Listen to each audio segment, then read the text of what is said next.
할렐루야. 예, 출애굽기 우리 숲속 여행 계속 중에 있습니다. 지난 시간에는 저희들이 아울리치 때문에 빠졌고요. 출애굽기 이제 37장을 우리가 들어왔습니다. 37장에 보시면은요, 계속해서 성막에 대해서 하나님이 우리들에게 설명을 하지요. 하나님이 모세를 다시 시내산에 부르시고 또 모세가 하나님으로부터 십계명을 다시 받고 그리고 시내산에서 내려와서 백성들에게 만나서 그 백성들에게 하나님이 뭐라고 말씀하시는지를 우리가 계속해서 살펴보고 있습니다. 하나님은 안식일을 거룩하게 지키라고 하셨고, 그리고 너희들이 우상을 만들어서 잘못된 예배를 드리니까 가장 먼저 중요한 뭐요? 성막을 지으라고 하나님께서 말씀을 하셨죠. 그래서 오늘도 계속해서 그 성막에 대해서 우리들에게 설명을 하고 있습니다. 그래서 그 성막에 대한 중요성을 우리는 다시 한번 생각해 보셔야 되지요. 그동안 비밀로 알려졌던 청와대가 열리고 시작했잖아요. 그래서 청와대가 열렸을 때 많은 사람들이 청와대를 관람을 하고 청와대를 구경하기 위해서 신청을 하고 가서 보았습니다. 저는 아직 보질 못했습니다. 보신 분들도 있을 건데요. 그런데 많은 사람들이 청와대를 들어가서 제일 관심이 있는 곳이 어디냐 이렇게 물어봤더니 많은 사람들이 대부분 대통령 직무실과 그리고 대통령이 살았던 안가에 대해서 그렇게 관심을 갖고 아주 유심히 그 옛날에 박 대통령부터 시작해서 있었던 그 예전에 모든 대통령이 여기에서 직무를 받고 여기에서 모든 결정을 했고 여기에서 모든 것들을 이루어졌구나, 그리고 대통령이 이곳에서 살았구나라고 해서 가장 청와대가 그렇게 넓은데도 가장 중심이 된 그 대통령 직무실과 그리고 안가에 대해서 많은 사람들이 관심을 갖고 그곳에 누구나 다 가서 그곳에 들린다라고 이야기를 하죠. 같은 청와대인데 중심을 찾아가는 거예요. 그래서 중심을 찾아가서 청와대의 중심은 어디라고요? 대통령 직무실이었구나라고 하는 것을 알게 되지요. 교회에도 중심이 있어요. 그지요? 세상의 모든 것들은 밸런스가 있거든요. 밸런스가 깨지면 무너질 수가 있고, 배를 타다 보면 밸런스를 잃어버리면 배가 뒤집히듯이 모든 것들은 다 밸런스가 있는 거예요. 근데 그 밸런스가 안정을 찾아주고 있거든요. 그것을 볼 때마다 안정감을 모든 사람들은 어릴 때부터 태어날 때부터 그 훈련을 받게 되는 거죠. 교회의 밸런스 중심은 뭘까요? 1번 십자가, 2번 크로스, 3번 십자가. 뭐예요? 십자가. 교회의 모든 중심은, 교회가 저희들 이 평수에 맞춰서 교회가 이렇게 되어지지만 교회의 중심은 뭘까요? 뒤에 십자가예요. 십자가. 그래서 앞으로 저희 교회는 뭐 이동을 한다거나 뭐 하더라도 가운데 십자가를 중심으로 늘 세워 놓을 거예요. 근데 한 번은 지하에 있을 때 십자가를 옆으로 빼봤어요. 근데 마음이 자꾸 중심이 안 잡히는 것 같아요. 그렇다고 이거 다시 가운데로 해주세요를 못 하잖아요.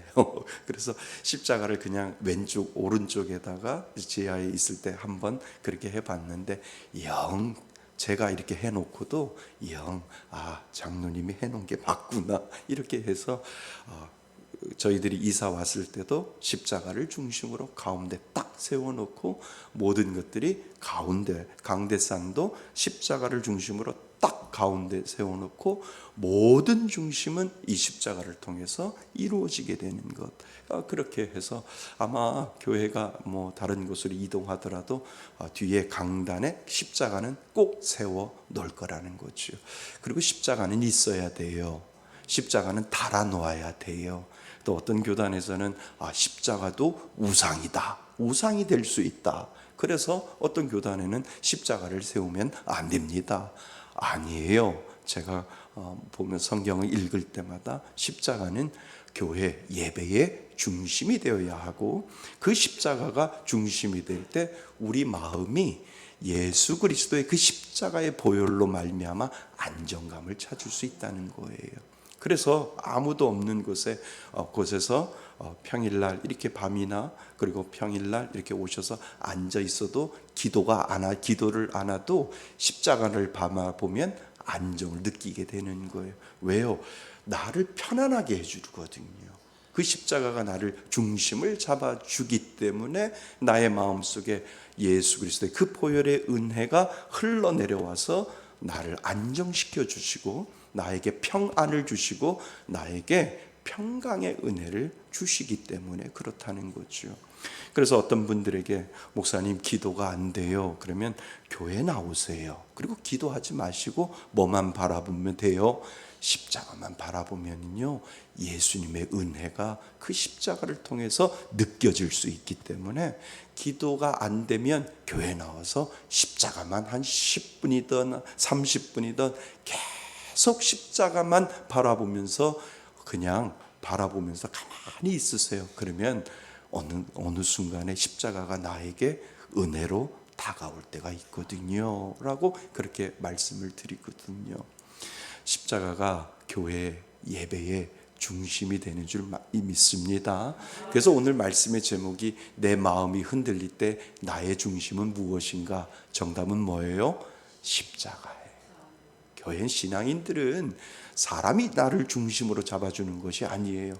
목사님이 중심을 잡아주는 것이 아니에요. 그리고 신앙의 선배들이 중심을 잡아주는 것이 아니라 나를 위해서 구원시켜 주신 그 보혈의 능력을 가지신 예수 그리스도의 십자가가 나의 중심에 서서 나의 마음을 붙잡아 주신다라고 하는 거예요. 이것이 은혜인 줄 믿습니다. 오늘 성막의 가장 중심이 되는 곳을 성경은 오늘 우리들에게 가르쳐 주고 있는 거지요.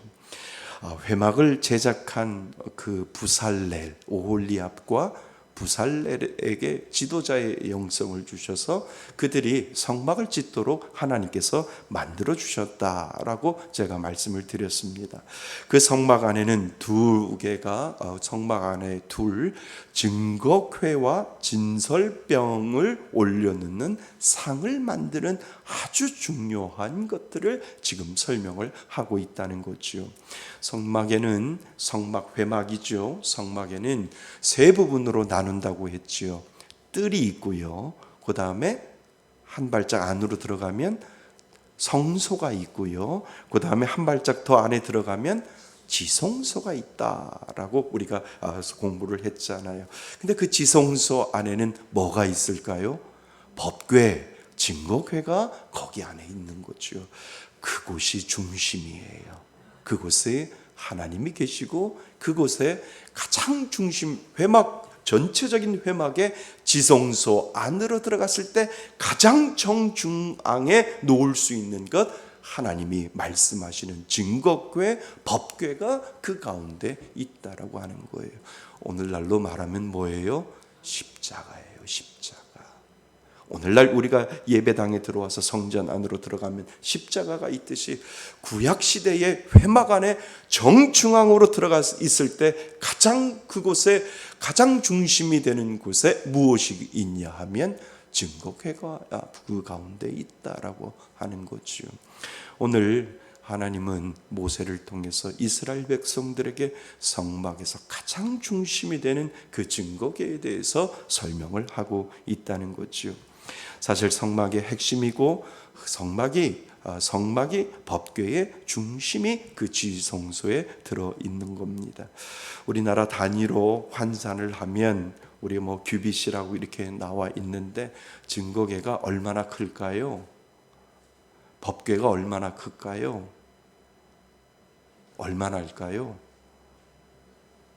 얼마나 할까요? 한번 생각해 보셨어요? 장로님, 이게 얼마 되죠? 여기서부터 여기가 100 정도, 1m 정도 되지요. 법궤는 요보다 약간 커요. 그죠? 그 다음에 너비와 깊이가 68cm. 그러니까 우리가 생각하는 이 강대산처럼 한 요 정도 되겠구나. 그래서 높이는 이게 좀 높지만 한 68cm면 요 정도 되겠죠. 그러니까 법궤가 그 정도 되는 거예요. 우리나라 길이로 환산을 하면. 그래서 어깨 고리를 다 만들었잖아요.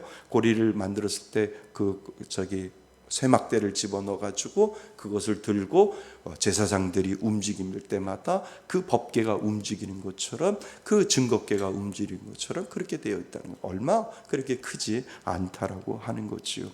그러니까 부살렐이 성령의 감동으로 정교하게 그것을 만들어가는 작업을 하나님께서 말씀하신 그 말씀 그대로 순종하면서 그 증거궤를 만들어가고 있는 것을 우리는 보게 되지요. 근데 여기 특별한 것이 있어요. 근데 이 증거궤는 조각목 들어보셨죠? 조각목인데 그 조각목이 아카시아 나무 조각목이란 말이에요. 근데 이 아카시아 나무 조각목은요, 광야에 있을 때 아주 흔한 나무 중에 하나예요. 그 조각목을 다 정교하게 만들어서 그것을 가지고 법궤를 만들어라 라고 하나님께서 말씀하셨어요. 근데 그 조각목으로 법궤를 만들었을 때 그 겉에 뭐로 싸라고 말씀하신 줄 아세요? 순금으로 그것을 다 덮어라라고 하나님께서 말씀하셨다라고 하는 거죠. 여기에 영적인 의미가 들어있지 않을까요? 순금과 조각목은 어울리지 않아요. 사실요, 순금과 조각목, 아카시아 조각목은 어울리지 않아요. 그런데 왜 하나님이 이렇게 말씀하시는 이유가 분명히 있을 것이다 라고 하는 것을 우리는 알게 되지요. 우리는 볼품 없지만 예수의 은혜가 덧입으면 우리는 귀한 존재가 되는 겁니다. 우리는 죄인이지만 예수의 은혜가 나를 덮고 있으면 우리는 순금처럼 귀한 존재가 된다라고 하는 것을 가르쳐 주시기 위하여 아무 쓸모없는 그냥 광야에서 흔한 아카시아 조각목이지만 그 조각목을 가지고 범증거궤를 만들게 하시고 그 위에 하나님의 은혜의 순금을 덮을 때 너희들은 귀한 존재가 된다라고 하는 것을 우리들에게 가르쳐 주시기 위하여 영적인 의미를 그곳에 담고 있다라고 하는 거죠. 예수님이 이 땅에 오실 때 그렇게 오셨잖아요. 예수님은 보잘것없는 존재로, 아주 하찮은 존재로 세상 사람들은 그렇게 여기지만 예수님은 우리를 위하여 이 땅에 오실 때 정말 귀한 존재가 되어서 우리를 구원하시고 우리를 살리시기 위하여 예수님은 그 일을 하셨다라고 하는 것을 우리들에게 대표적으로 가르쳐 주었듯이, 우리는 조각목 같은 그러한 인생이지만 예수의 은혜가 우리를 덮으면 우리는 귀한 존재가 되는 것을 우리들에게 가르쳐 주고 있습니다. 성막 안에 가장 귀한 곳에 있듯이 예수 믿는 자는 보잘것없는 존재에서 귀한 존재가 되었음을 가르쳐 주고 있다는 것, 여러분 믿을 수 있기를 바랍니다. 그러니까 예수 믿는 사람들은요, 귀한 존재예요. 내 안에 예수가 있기 때문에, 그냥 나 때문에 귀한 존재가 아니라 보잘것없지만 하나님이 나를 사랑하여 주셔서 내 안에 계시고 내 안에 오셔서 나와 함께 하시고 나를 은혜로 덮여주시는 존재로 만들어 주셨기 때문에 우리는 아름다운 존재, 귀한 존재가 되었다라고 하는 그 사실을 여러분 기억하실 수 있기를 바랍니다. 그러면 한 단계 더 들어가 봐야 되죠. 그러니까 그 법궤 안에, 증거궤 안에 세 가지가 들어가는데 이 세 가지 기억하시나요? 세 가지 기억하시나요? 증거궤, 법궤 안에 세 가지를 두라고 이야기를 하는데 이 세 가지가 뭔지 아세요? 아론의 쌍난 지팡이, 또 만나, 또 십계명, 이 세 개를 하나님이 두라고 말씀을 하시죠. 그러니까 만나는 하나님의 영의 양식을 말씀하시는 거고, 그리고 아론의 쌍난 지팡이는 우리들의 영혼은 부활할 것을 아주 마른 그 막대에 꽃이 피듯이 하나님은 우리의 죽은 영혼을 살려주시는 그 은혜를 아론의 쌍난 지팡이를 통해서 우리들에게 가르쳐 주시고, 그리고 십계명을 주신 이유는 뭐예요? 말씀대로 너희들이 살아라라고 하는 하나님의 명령이 그 가운데 있다라고 하는 거예요. 말씀대로 살면 은혜요, 말씀대로 살지 아니하면 심판. 이렇게 우리들에게 말씀하시는 이유는 그 법궤 안에는 하나님의 공의가 그곳에 들어있다는 거죠. 하나님을 믿는 자, 그리고 하나님의 은혜로대로 살아가는 자에게는 하나님의 공의로운 심판이 내려져서 하나님이 주시는 은혜가 그들 가운데 있을 것이고, 그 마음과 그 가운데 하나님을 믿지 않는 자에게는 하나님의 심판이 있다라고 하는 하나님의 공의의 모습들이 그 가운데 있다라고 하는 거죠. 우리는 하나님의 말씀대로 살아가는 존재인 줄 믿습니다. 그리고 부활을 믿고요, 오늘도 날마다 하나님이 주시는 그 영의 양식에 잠겨서 살아가는 존재, 그 존재로 우리를 만들어 주셨다라고 하는 사실을 여러분 기억하실 수 있기를 바랍니다. 그런데 밸런스가 있어요. 그 가운데도 어떤 밸런스가 있냐 하면, 우리 6절 말씀 한번 읽어보겠습니다. 6절입니다. 시작. 순금으로 속죄소를 만들었으니 길이가 2규빗 반이요 너비가 1규빗 반이며. 그 법궤 위에 순금으로 속죄소를 만들라라고 하나님께서 말씀하고 계신다는 겁니다. 그러니까 증거궤 위에 하나님의 속죄소를 만드는데, 그 속죄소는 한마디로 증거궤를 덮고 있는 어떤 뚜껑과 같다라고 생각하시면 돼요. 그 위에 하나님께서 속죄소를 만들라라고 하나님께서 말씀하고 있다는 거죠. 여러분, 속죄소는 뭐예요? 우리들의 죄를 사하여 주신다라고 하는 의미가 있잖아요. 그러니까 거기에는 하나님의 용서와 하나님의 자비와 하나님의 긍휼하심이 그 가운데 있다라고 하는 것을 우리들에게 가르쳐주고 있지요. 그러니까 그 속죄소 안에, 그 법궤 안에는 하나님의 공의가 있고, 그 겉을 싸고 있는 것은 무엇이냐 하면 하나님의 은혜, 긍휼이 여기심이 그 가운데 있음을 우리들에게 가르쳐주고 있다는 겁니다. 그러니까 공의의 하나님, 그리고 사랑의 하나님이 그 증거궤를 덮고 있음을 우리들에게 가르쳐주고 있는 거지요. 하나님은 밸런스를 맞추시는 하나님이에요. 하나님은 공의로운 심판하시는 하나님, 죄는 죄라고 말씀하시고 하나님 은혜는 은혜다라고 말씀하시는 공의의 하나님이라고 한다면, 하나님은 또 우리들에게 사랑의 모습을 보여주시고 계시는 하나님, 그 은혜를 하나님은 밸런스를 맞추며 오늘을 사는 우리들에게 이 십자가를 통해서 하나님의 공의를 나타나시고 하나님의 사랑의 긍휼하심을 나타내시는 하나님이심을 우리들에게 가르쳐주고 있다라고 하는 겁니다. 그렇다면 공의가 먼저일까요? 사랑이 먼저일까요? 공의가 먼저일까요? 사랑이 먼저일까요? 하나님은 사랑이 먼저예요. 왜요?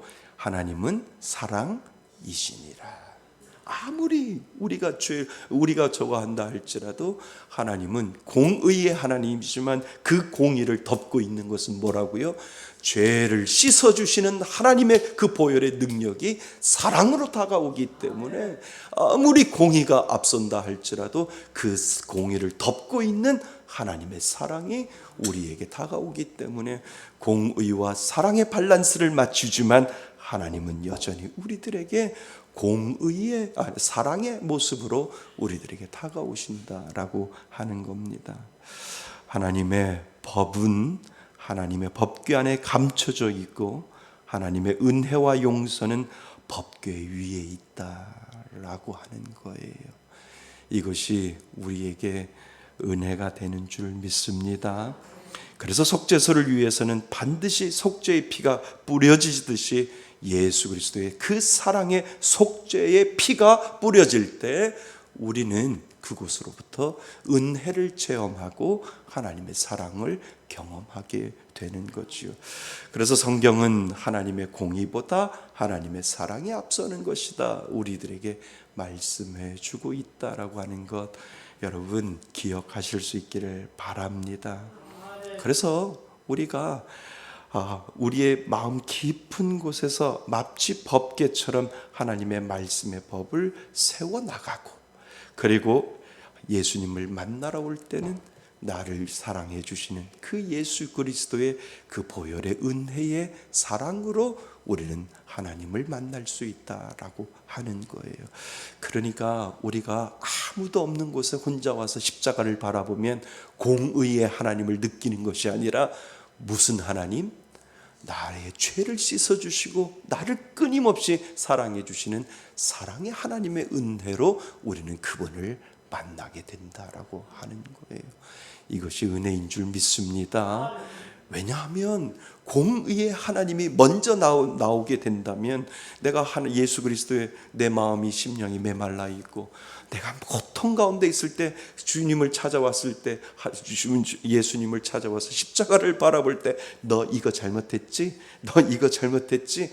라고 하면 얼마나 우리가 상처받을까요? 그런데 사랑하는 아들아, 사랑하는 딸아, 너의 죄가 주홍같이 붉을지라도 너의 죄를 양털같이 시게 하는 예수 그리스도의 그 사랑의 피가 너의 마음 가운데 발라지기를 원하노라 라고 하는 그 마음으로 예수님이 우리를 안아주신다는 거예요. 우리가 죄가 있고 우리가 힘들고 어려워도, 내가 하나님 죄 가운데 있어서 하나님 앞에 가지 못한다 할지라도 나를 안아주시는 그분, 나의 마음을 이해해 주시는 그분, 내가 잘못이 있어도 잘못했다고 공의로 심판하시는 것이 아니라 먼저 나를 사랑으로 인도해 주시고 사랑으로 안아주시는 그 하나님이 있기에 우리는 하나님 앞에 담대히 나갈 수 있는 은혜를 얻은 존재다라고 하는 사실을 여러분 기억하실 수 있기를 바랍니다. 우리가 자녀들이 부모한테 잘못했을 때 부모들이 잘못한 걸 알면서도 너 이거 잘못했다라고 하기 이전에 그 자녀를 안아주잖아요. 그리고 나서 엄마 잘못했어요, 엄마 용서해 주세요 라고 할 때 너 이거 잘못했는데 엄마가 용서해 줄게, 이렇게 하잖아요 부모들이. 그거하고 똑같다는 거예요.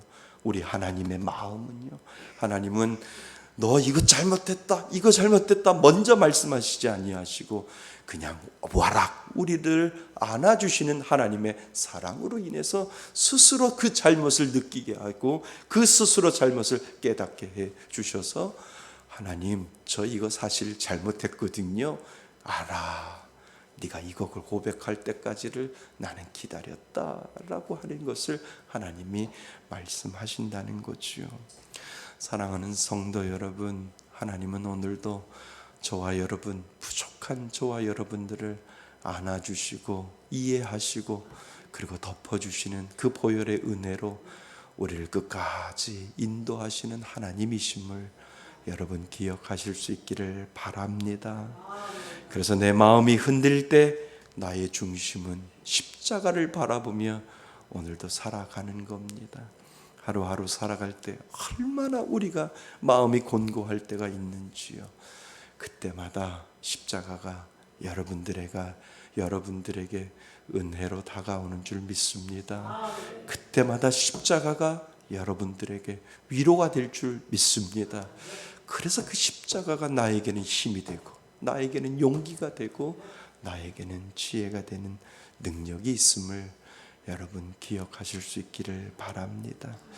나를 사랑하시고 품어주시는 하나님의 은혜, 그 중심 가운데 십자가가 있음을 오늘도 기억하시면서, 하나님 그 십자가가 나에게 능력이 됨을 믿습니다. 이 믿음의 고백을 하나님 앞에 올려드리시면서 살아가시는 저와 여러분이 되시기를 주님의 이름으로 축원드립니다. 아멘.